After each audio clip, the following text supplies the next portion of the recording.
আপনার আমরা যারা লিডারশিপ প্র্যাকটিস করি, আমি আপনি সবাই we make mistakes every day. এর মধ্যে আমাদের ট্যাকটিক্যাল মিস্টেকও হয়ে যায়, প্লাস ইস্যু এবং সিকোয়েন্সিয়াল মিস্টেক হয় in which they talk to people. আমরা যখন কোনো ভুল করি তখন আমরা লোকজনের সাথে কথা বলতে হবে যে এখানে আমার ভুল হয়েছে। এটার জন্য কারণ কি, আমার কাছে হয়তো প্রপার ইনফরমেশন নেই বা সিচুয়েশন নিয়ে আমার ধারণাটা একটু কম। এখন এই ডায়াগনোসিসটা আমরা করি নাই, এই জন্যই আমরা মিস্টেকটা করি।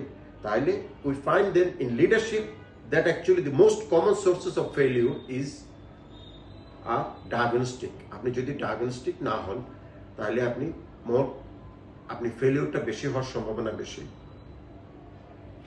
আপনি যদি if you get the problem wrong, generally the action is going to be wrong. আপনি যদি প্রবলেমটাই রং হয় তাহলে আপনার মনে করেন তাহলে আপনার অ্যাকশন মানে সলিউশনটা তো রং হবে।